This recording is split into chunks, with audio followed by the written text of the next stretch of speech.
Uma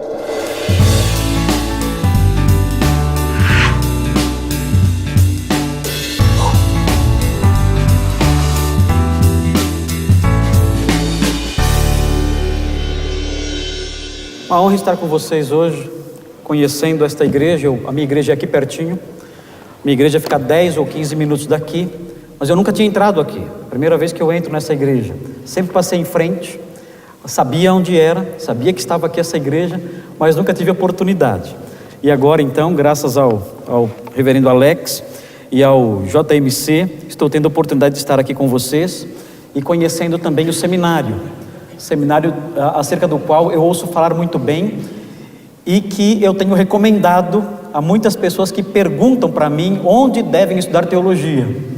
E o seminário que eu tenho apontado, que eu tenho indicado para todas as pessoas que perguntam para mim onde estudar teologia é o JMC.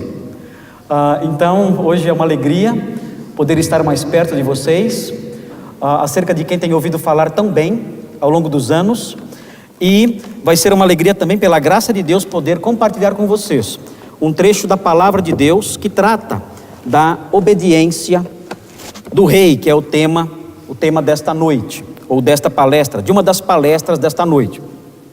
E para falar sobre esse assunto, eu quero convidar vocês a abrirem a palavra de Deus,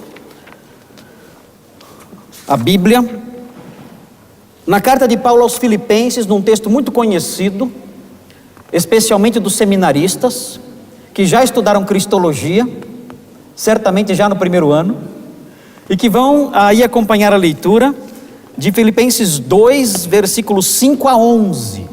Filipenses 2, de 5 a 11 é o nosso texto. É o texto que fala sobre a kenosis de Cristo, o autoesvaziamento, o esvaziamento de Cristo. E é com base nesse texto que nós vamos falar sobre a sua obediência, ou alguns aspectos da sua obediência. Diz assim Filipenses 2, de 5 a 11: Tende em vós o mesmo sentimento que houve também em Cristo Jesus, pois ele, subsistindo em forma de Deus, não julgou como usurpação o ser igual a Deus. Antes a si mesmo se esvaziou, assumindo a forma de servo, tornando-se em semelhança de homens e reconhecido em figura humana. A si mesmo se humilhou, tornando-se obediente até a morte, e morte de cruz. Pelo que também Deus o exaltou sobremaneira, e lhe deu um nome que está acima de todo nome, para que ao nome de Jesus se dobre todo joelho, nos céus, na terra e debaixo da terra, e toda língua confesse que Jesus Cristo é Senhor, para a glória de Deus Pai. Vamos suplicar que o Senhor nos abençoe enquanto estudamos esse texto. Senhor Deus, obrigado por sua palavra.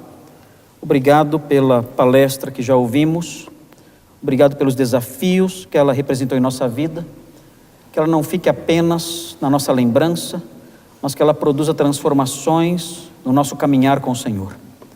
Também pedimos por essa palestra agora, que o Senhor nos ajude, dando-nos um coração aberto, ajudando-nos a compreender a sua palavra e fazendo com que ela de alguma forma frutifique no nosso caminhar.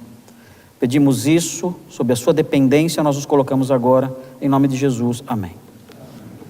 Irmãos, carta de Paulo aos Filipenses, é importante que nós, antes que entremos no texto que está sob a nossa análise, é importante que nós façamos algumas considerações preliminares. A cidade de Filipos, é importante conhecer alguns aspectos acerca da cidade de Filipos, para que os irmãos compreendam a relevância desse texto para a igreja para a qual esse texto foi escrito. A cidade de Filipos ficava na Macedônia, norte da Grécia, e ela tinha esse nome porque Filipe II da Macedônia, pai de Alexandre o Grande, conquistou essa cidade no ano 360 a.C. e mudou, e passou o nome dela, substituiu o nome dela para Filipos. E era uma cidade muito importante, até porque ela ficava na rota de uma das principais estradas do lado das províncias a leste, do lado leste do Império Romano, a famosíssima Via Egnácia.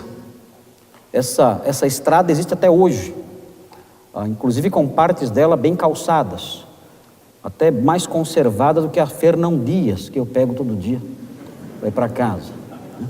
Que mostra que a habilidade dos romanos para construir estradas era insuperável, né? Não superaram até hoje. E por estar situada nessa estrada, na Via Ignácia, essa cidade era uma cidade próspera, uma cidade que adquiriu um status muito importante. E nos tempos romanos, ela foi elevada à condição de uma colônia romana, e por causa disso as pessoas que viviam nessa cidade, especialmente oficiais romanos e soldados romanos, essas pessoas desfrutavam do jus italicum.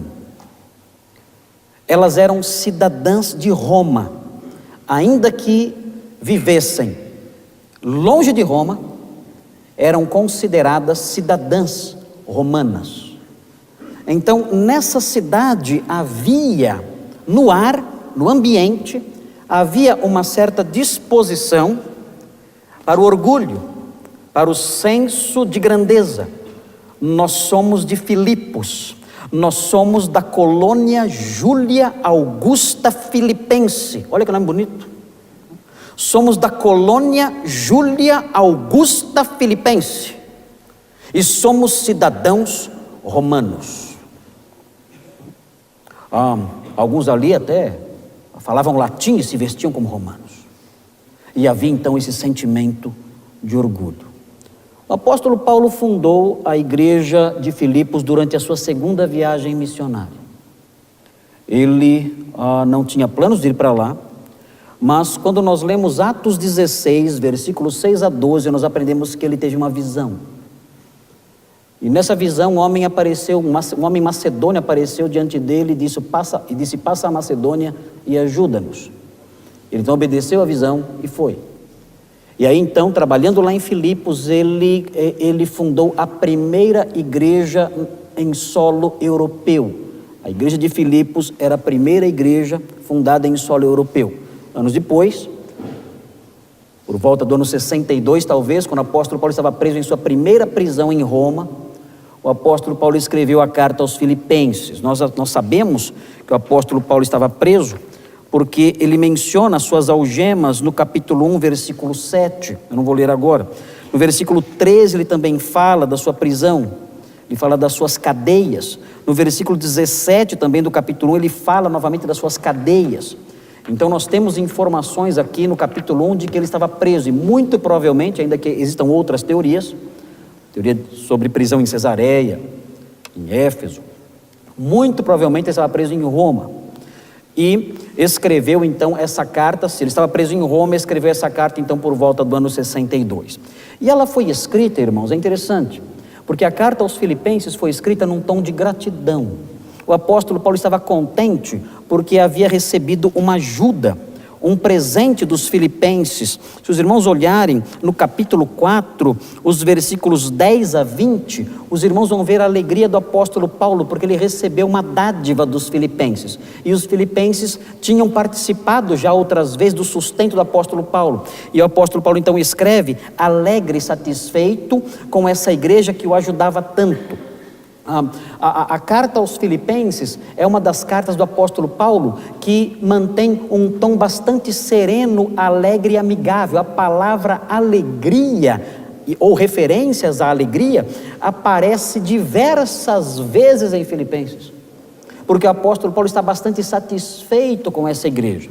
É uma carta que não tem tantas broncas. Tem algumas broncas, sim, claro, o apóstolo Paulo não ia perder essa oportunidade, né? Mas é uma carta light, é uma carta leve, é uma carta em que ele mostra a sua apreciação e a sua satisfação com aquela igreja, a igreja de Filipos. Mas, como eu mencionei, nem tudo é perfeito. Se vocês, seminaristas do José Manuel da Conceição, sonham com uma igreja perfeita, pode sair do seminário agora. Isso não vai acontecer. Você nunca vai encontrar uma igreja perfeita aqui neste mundo. Se havia uma igreja que poderia se aproximar um pouquinho disso, talvez fosse a igreja de Filipos, quando comparamos com as outras igrejas do Novo Testamento. Mas a igreja de Filipos tinha problemas também. Quando nós olhamos, por exemplo, o versículo 1:27, nós aprendemos, nós temos aí algum indício de que faltava unidade, um pouquinho de unidade na igreja. E por que faltava um pouquinho de unidade na igreja? Porque havia um problema básico na igreja, que era o orgulho que caracterizava o ambiente cultural de Filipos e que tinha penetrado na igreja. E esse orgulho então gerava essa falta de unidade. O versículo do capítulo 1, versículo 27, dá indícios disso. O próprio texto que está diante de nós, quando ele diz: tende em vós o mesmo sentimento que houve também em Cristo Jesus, ele dá indícios de que esse sentimento estava faltando na igreja de Filipos. E nós vemos nos versículos 1-4 do capítulo 2, a sua ênfase para que eles nada fizessem por partidarismo ou vanglória, mas sim por humildade, considerando cada um os outros superiores a si mesmo. Estou lendo 2:3. Versículo 4, não tenha cada um em vista o que é propriamente seu, senão também cada qual o que é dos outros.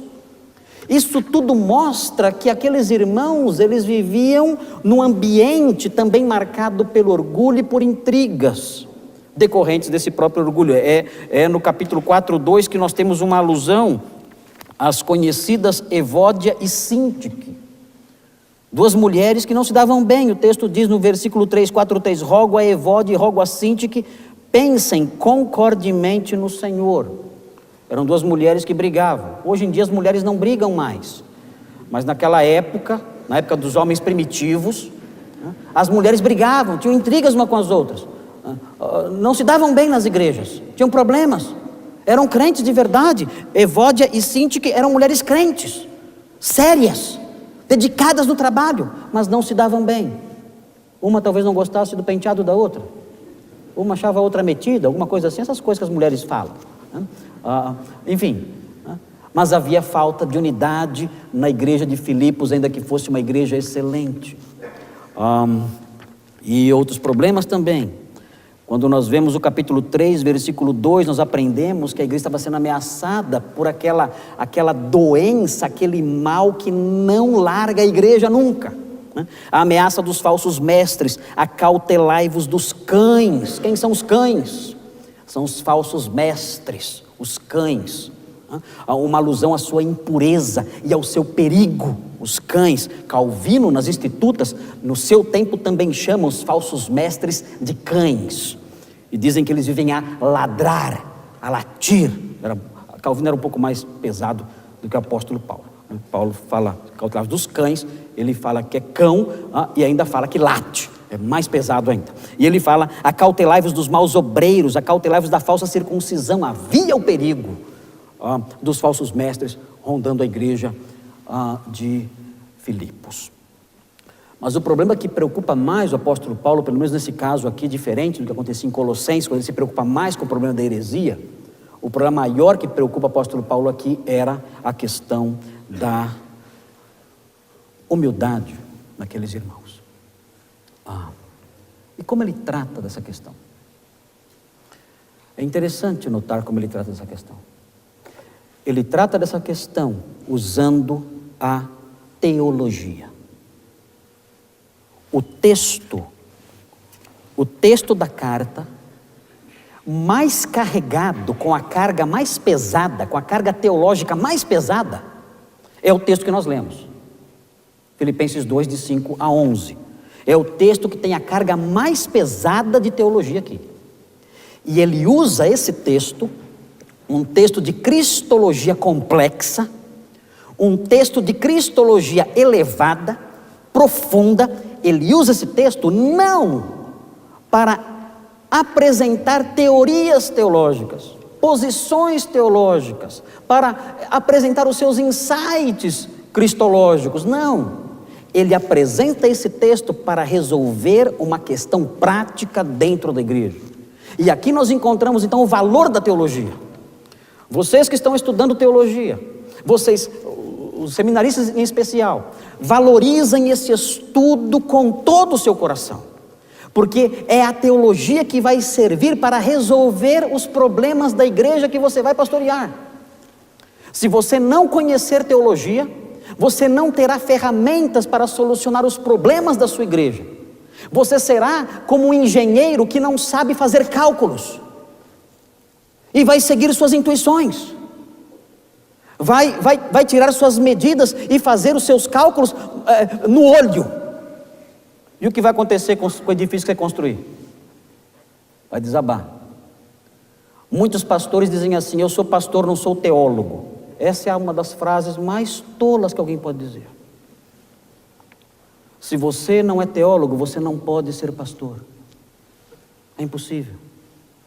Nós temos que gastar anos e anos formando pastores. Eles conheçam teologia, para que possam pastorear com qualidade, para que possam solucionar os problemas das suas igrejas locais, das suas comunidades locais, com ferramentas verdadeiras, não através das suas intuições pessoais, daquilo que eles acham que deve funcionar. Não. Paulo percebeu na igreja de Filipos um problema prático: intrigas, brigas, orgulho, divisões. E ele tenta resolver esse problema usando a cristologia. A cristologia não servia para ele apenas para debater, como aconteceu na igreja antiga, os grandes debates cristológicos, ainda que tenham grande importância.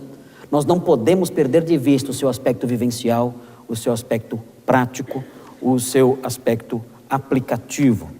Paulo fez isso, e quando fez isso, ele escreveu esse texto.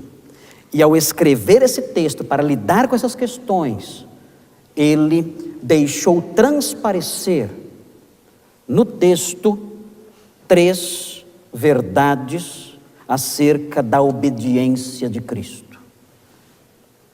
E esse é o nosso tema, a obediência do rei. Quando Paulo escreve esse hino cristológico, e é isso que o texto é um hino cristológico, é uma poesia. Muitos dizem que talvez não tenha sido Paulo que escreveu, mas ele usou material pré-existente ou material extra-bíblico.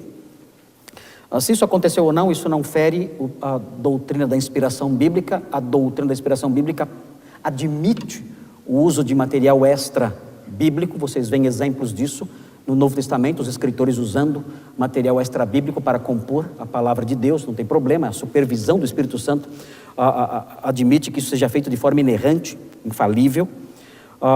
Não sabemos, pode ser que sim, mas é mais provável que seja o próprio apóstolo Paulo que tenha escrito mesmo o texto, ele mesmo tenha escrito a poesia, e se ela existia de alguma forma antes dele compor ela como está agora, ele a adaptou.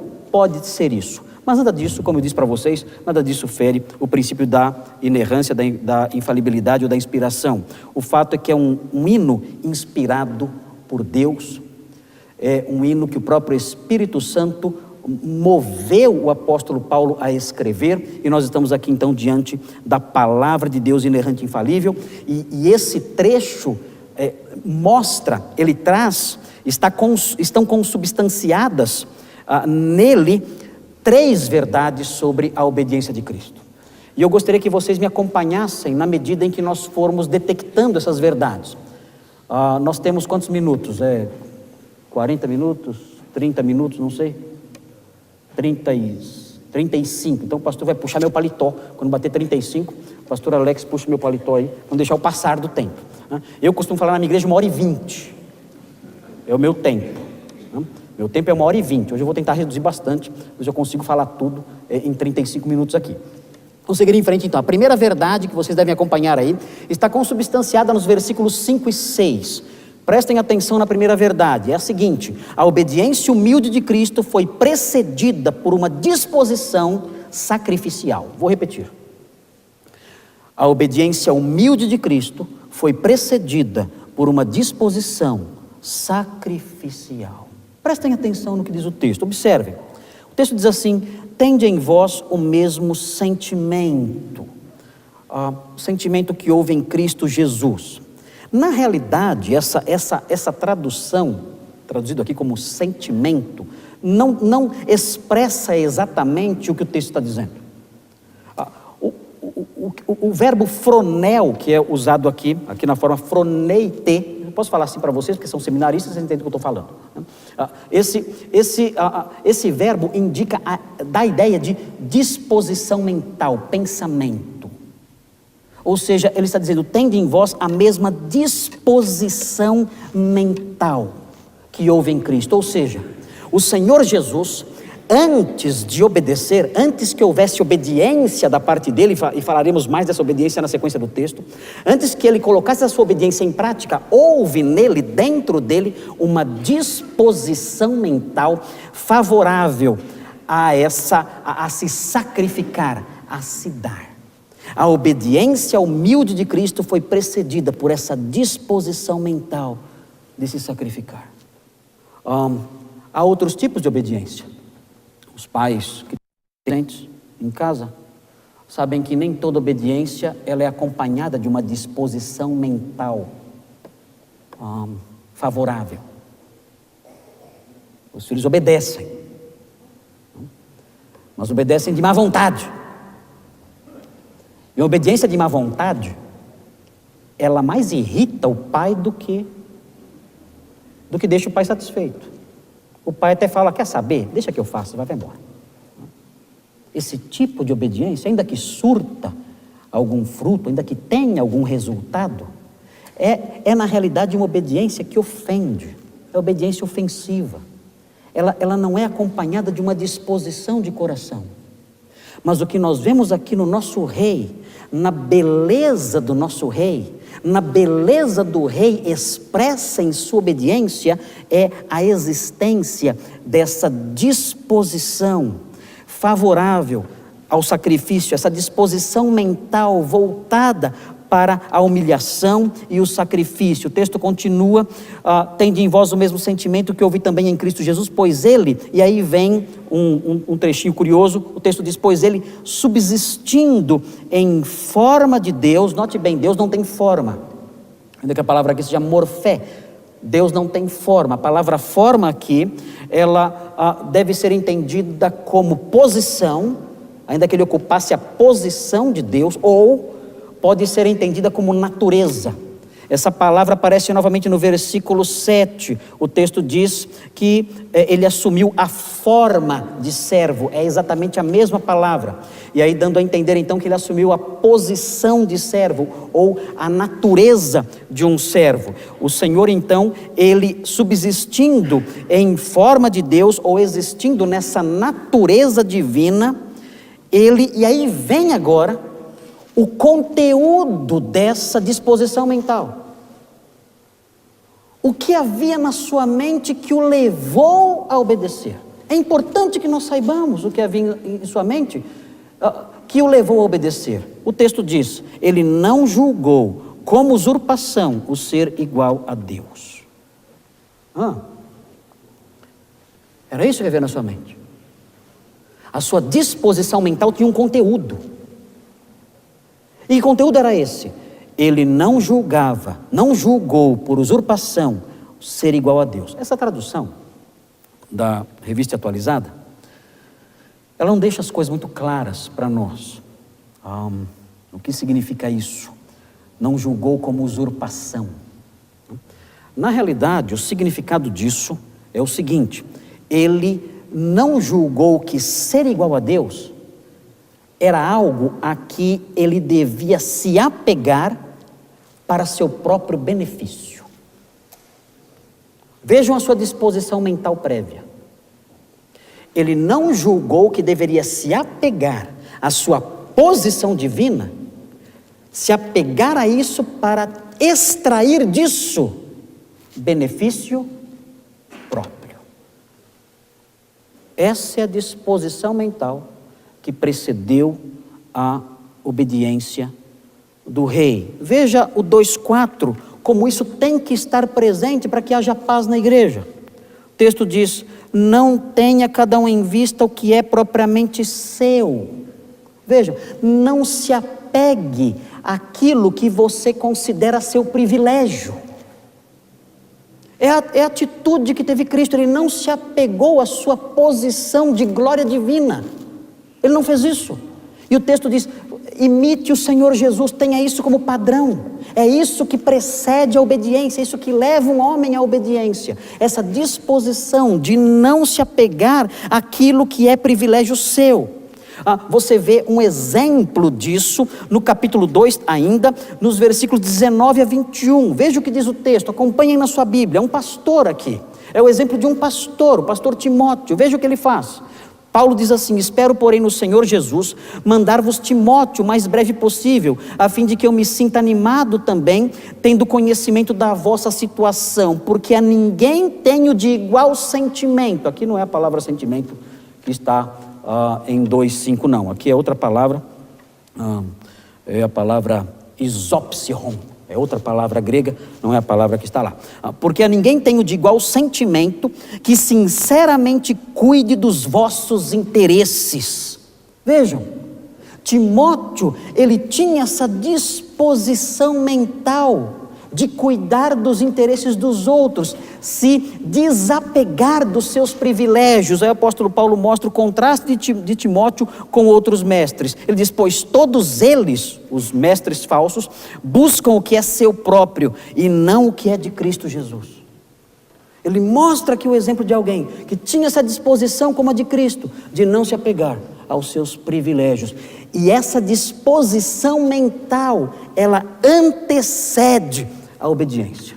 Sem essa disposição mental, não há obediência. O Senhor Jesus teve essa disposição mental, não se apegar à glória, aos privilégios, à grandeza da qual ele podia desfrutar.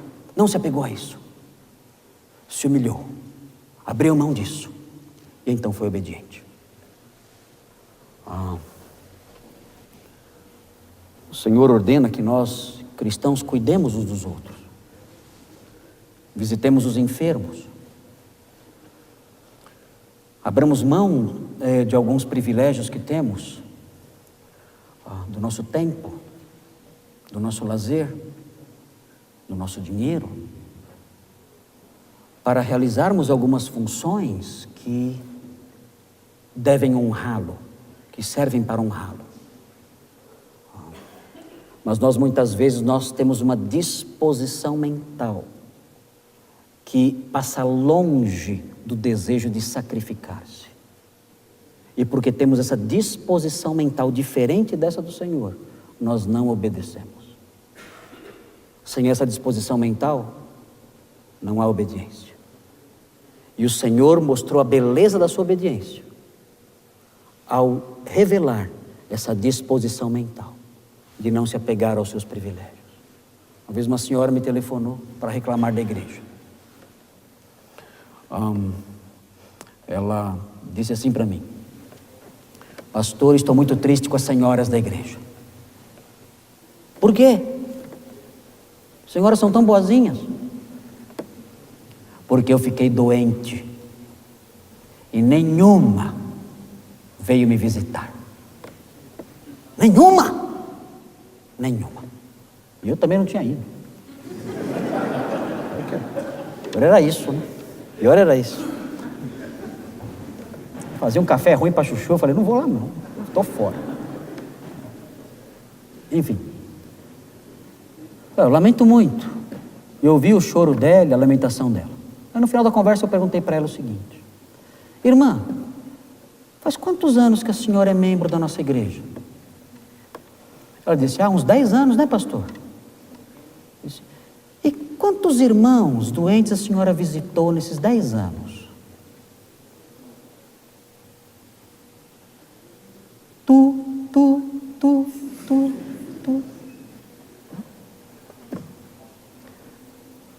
Na verdade ela disse: pastor, eu não visitei ninguém. Falei: então minha irmã, essa bronca serve para a senhora também. Porque o problema da irmã é que a irmã está apegada aos seus privilégios como membro da igreja. A irmã se apegou a esses privilégios. Eu, como membro da igreja, tenho meus privilégios. E se apegou tanto aos seus privilégios que não foi capaz de abrir mão nem um pouquinho de nada seu para visitar outras pessoas também. A senhora é culpada exatamente do crime que a senhora acusa aos outros. ela saiu da igreja.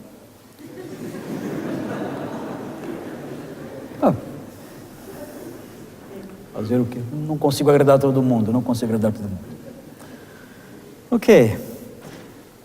Essa é a primeira verdade. Versículos 5 e 6. A obediência humilde de Cristo foi precedida por uma disposição sacrificial. Cristo, na sua mente, não julgou que os seus privilégios divinos era algo a que ele deveria se apegar. Mas a segunda verdade, acompanhe aí, anote aí. A segunda verdade está consubstanciada nos versículos 7 e 8. Acompanhe aí na sua Bíblia. E os versículos 7 e 8 dão ensejo a que nós pronunciemos a seguinte verdade: a obediência humilde de Cristo foi manifesta numa humilhação extrema.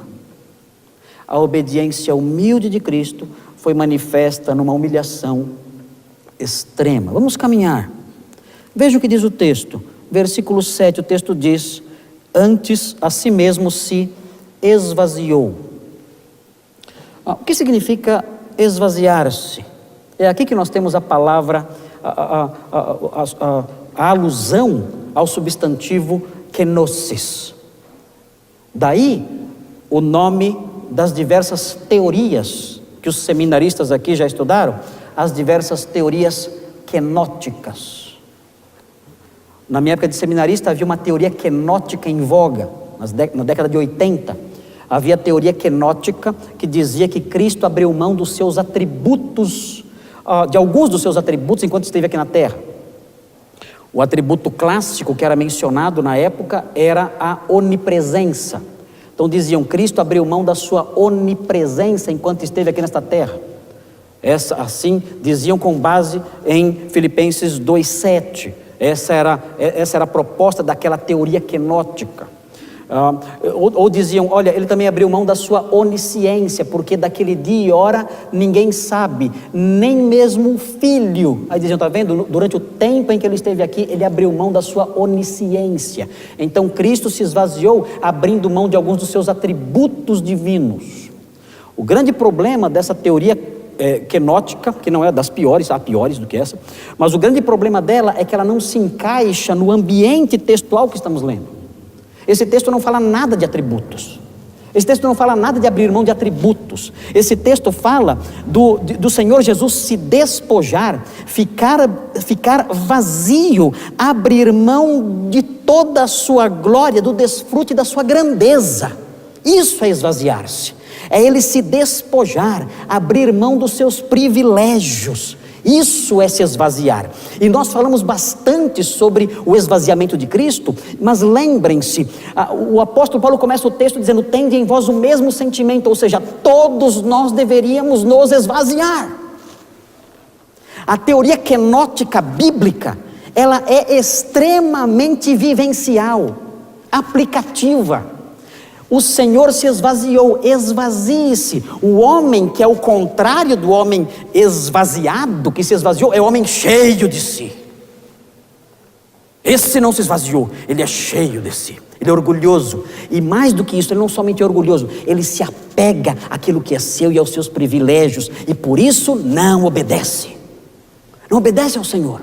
Mas o Senhor Jesus, ele se esvaziou. Alguns anos atrás eu fiquei um tempo nos Estados Unidos, e eu cheguei naquele país e fiquei deslumbrado com a riqueza e a beleza daquilo tudo. É um sonho. Muitos aqui foram já para lá. É um sonho. Você não vê cachorros vadios na rua. Eu estou tão acostumado a ver cachorro vadio na rua, está até com saudade nos Estados Unidos dos cachorros. Você não vê mato nas calçadas, lixo espalhado, nada disso. É uma Nárnia. É uma Camelot. É a Terra-média. É Minas Tirith.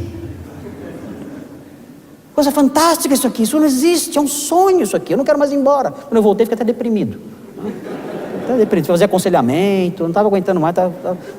Fiquei muito mal quando eu voltei. Mas lugar maravilhoso aquele lugar.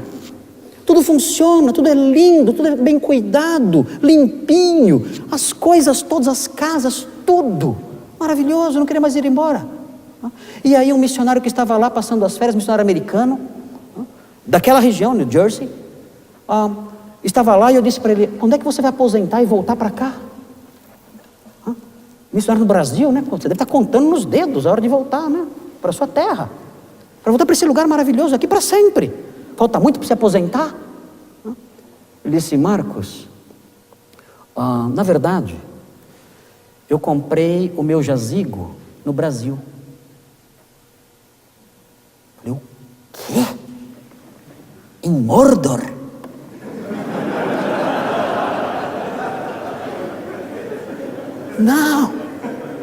Não pode ser verdade isso. O que você fez? Verdade. Eu comprei o meu jazigo no Brasil. Isso aqui eu abandonei, deixei tudo isso aqui para trás. Lá no Brasil, eu comprei meu túmulo. Eu falei: só falta ser em Brasília. Aí é se esvaziar muito, né? Mas notem, esse missionário, ele deu um exemplo de autoesvaziamento.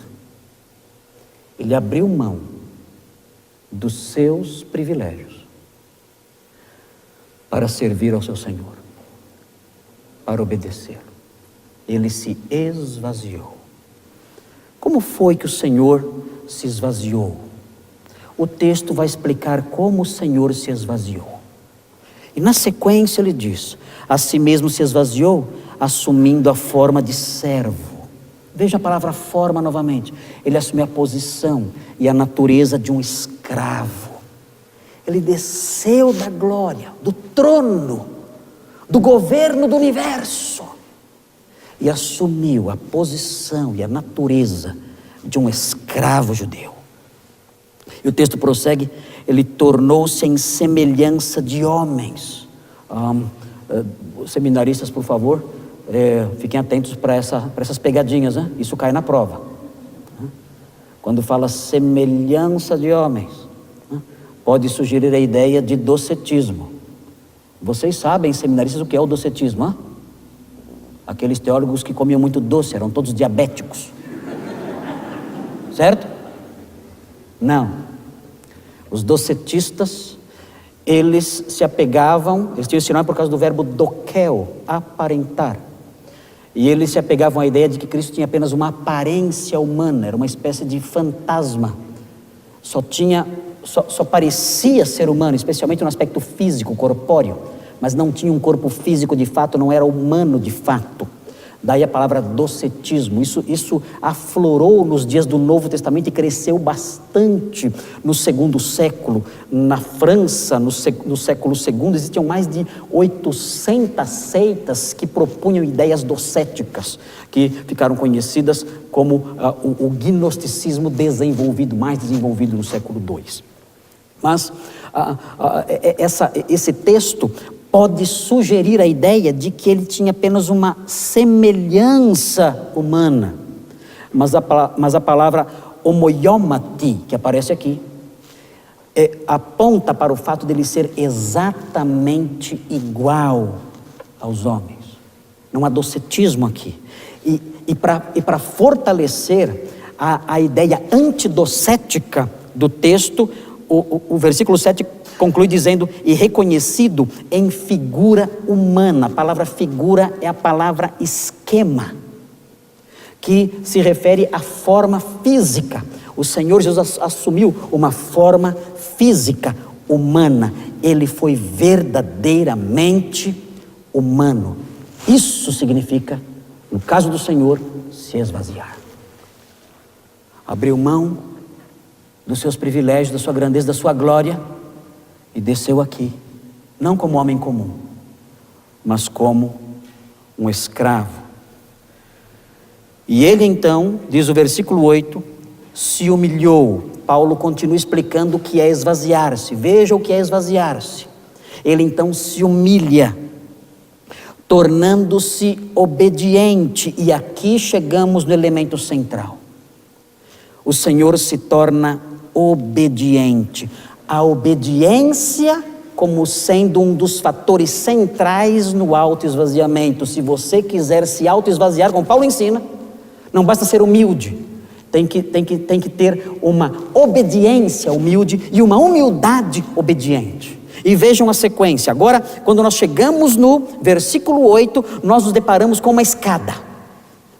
É uma escadinha de 3 degraus. Uma escadinha de 3 degraus que desce. Degraus que descem. Vejam a sequência da descida. Na realidade, a descida já começou no versículo 7. Ele se esvaziou, se fez servo. Vem o versículo 8, então diz: a si mesmo se humilhou. E se humilhou como? Aprendemos no versículo 7, ele se fez homem e servo. Servo e homem. E aí ele vai descer mais, tornando-se obediente até a morte. Desceu um degrau a mais, afundou mais na sua humilhação. E aí o versículo prossegue e diz: e morte de cruz, desce mais ainda na sua humilhação. Porque a morte de cruz era a morte mais humilhante, degradante que alguém poderia experimentar. Quando nós lemos os evangelhos, e fazemos isso atentamente como pregadores, observando os detalhes do texto, e nos apegando a esses detalhes, um dos aspectos que nos chama a atenção, e os pastores e seminaristas que estão aqui sabem disso, um dos aspectos que nos chama a atenção, que nos intriga num primeiro momento, é a ausência de detalhes acerca da execução da crucificação. A execução do Senhor. Não há muitos detalhes. O texto diz que ele foi crucificado. E aí começa a falar de coisas ao redor ali da cruz, eventos que aconteceram ao redor ali da cruz. Não dá detalhes da execução. Por que isso acontece? Os escritores antigos eram extremamente lacônicos quando tratavam da crucificação. Por quê?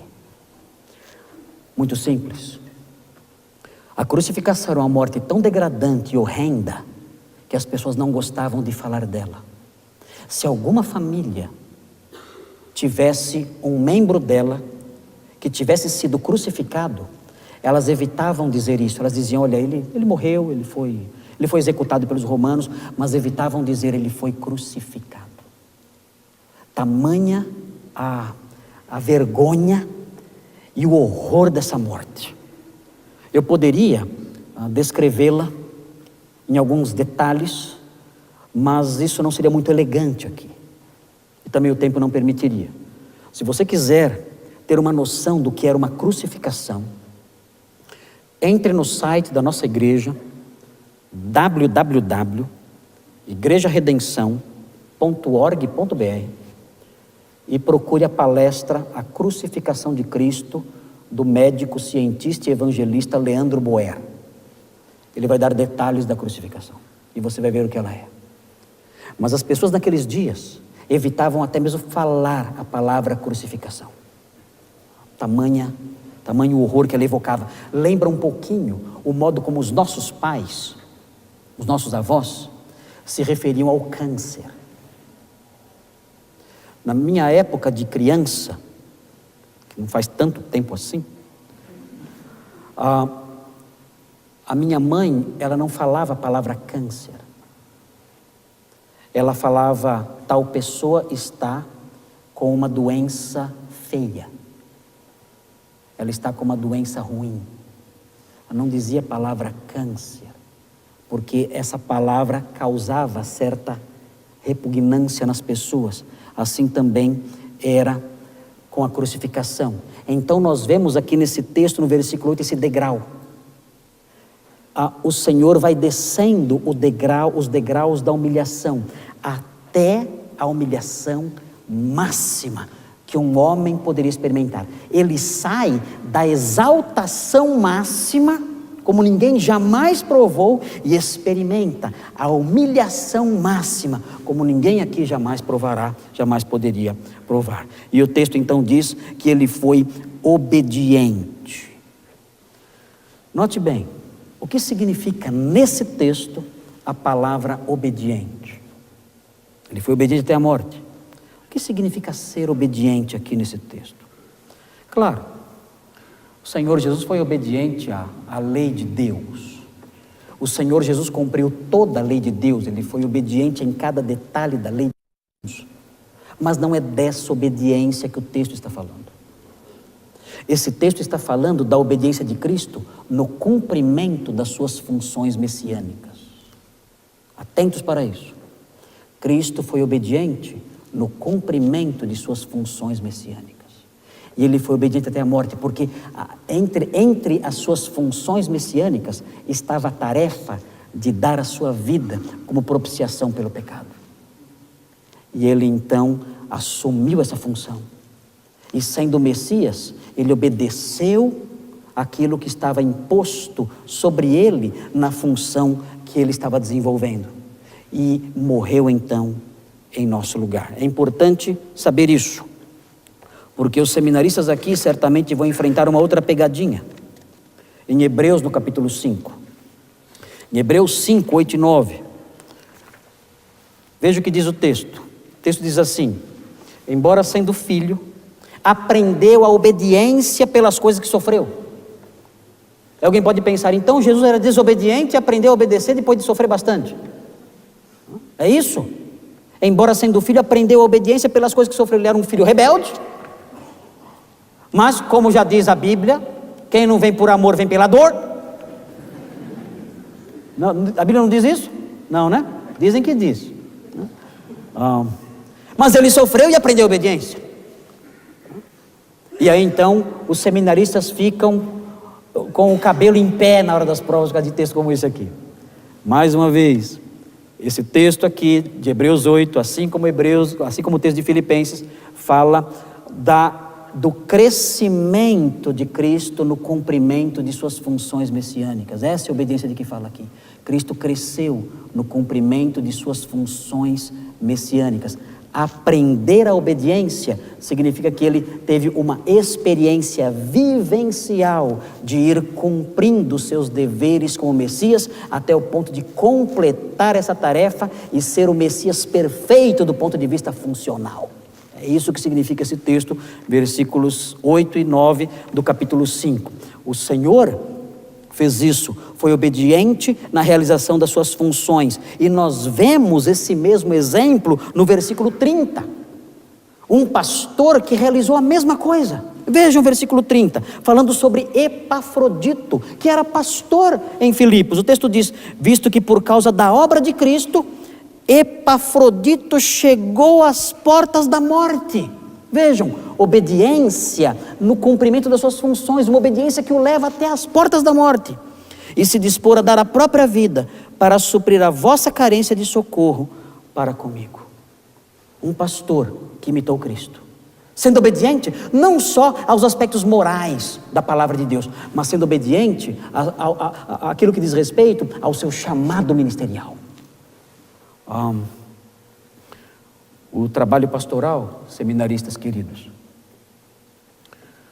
muitas vezes envolve tarefas que temos que obedecer como pastores, o Senhor nos deu para realizá-las, deveres que envolvem humilhação. Quando nós pastores vamos a um hospital visitar um doente, muitos médicos e enfermeiras nos tratam como pessoas que estão ali atrapalhando, realizando um trabalho inútil.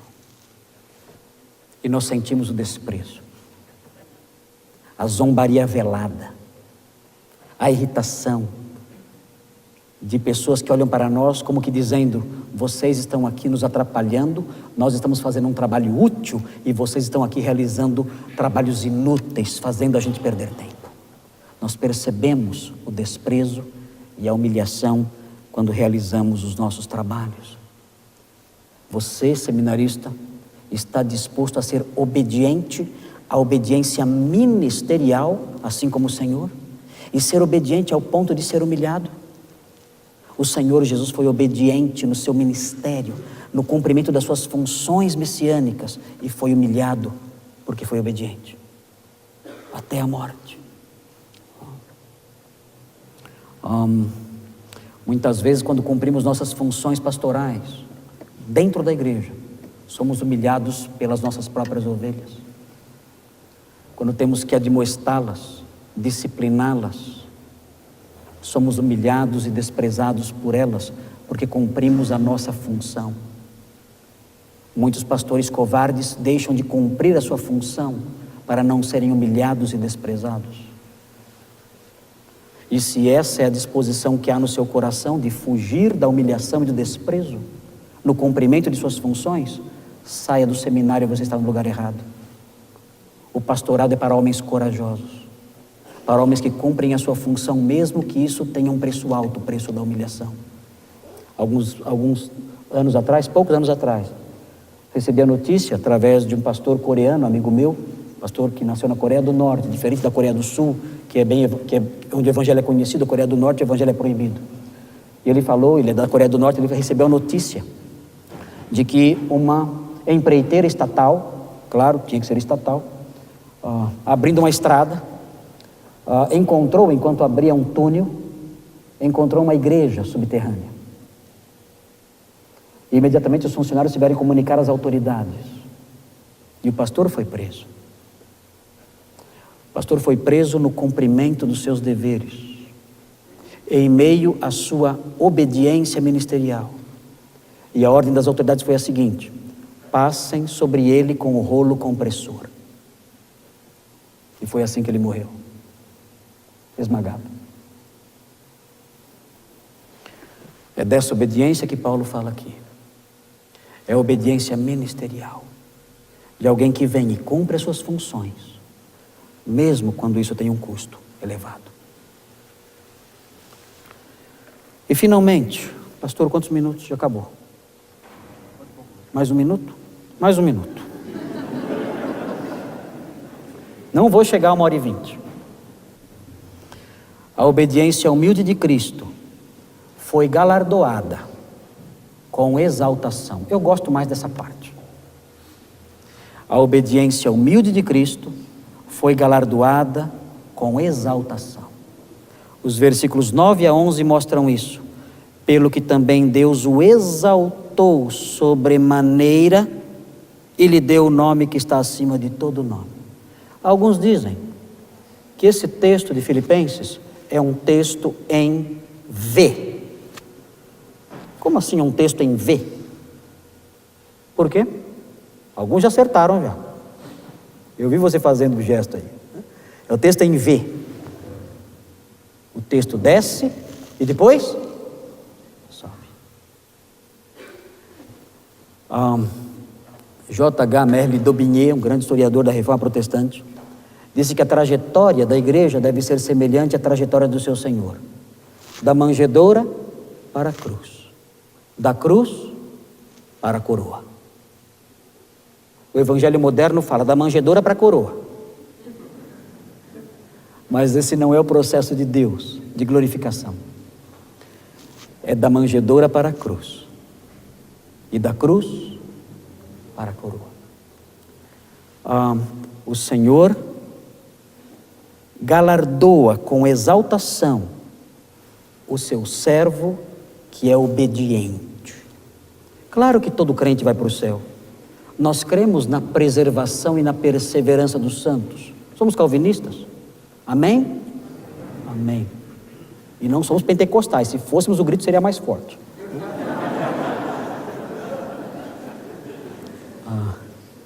Nós cremos que uma vez salvos para sempre, mas nós cremos também que o Senhor irá exaltar o seu servo que lhe obedeceu com humildade e com desprendimento. O Senhor desceu ao mais profundo abismo da humilhação, mas o Senhor o elevou e o exaltou ao mais alto posto de glória. Ele deu um nome acima de todo nome. Nós não temos que nos preocupar com o nosso nome. O Senhor é o administrador da posição dos nomes. Ele coloca os nomes na posição que Ele quer. Nós temos que nos preocupar em diminuir o nosso nome. Considere o outro superior a si mesmo, disse Paulo no comecinho do capítulo 2. Considere o outro superior. Diminua o seu nome. O Senhor é quem administra os nomes e coloca um sobre o outro. E Ele fará isso com seus servos um dia. Porque o próprio texto de Filipenses no capítulo 3, versículos 20 e 21, diz que mesmo que haja uma humilhação presente aqui agora, mesmo que a nossa obediência, imitando o Senhor, seja uma obediência que nos humilhe, ela será galardoada um dia, e de uma forma especial.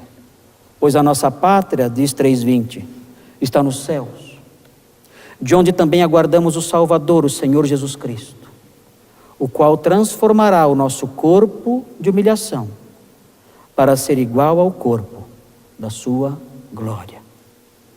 A obediência humilde será galardeada de forma especial, com exaltação. Queridos, essa era a palavra que eu tinha a lhes dar nesta noite. Que Deus os abençoe, imitando o Senhor, na obediência humilde. A obediência humilde que é precedida por uma disposição mental sacrificial. Na obediência humilde que se manifesta em humilhação extrema. Na obediência humilde que será galardoada com exaltação. Que Deus abençoe. Amém.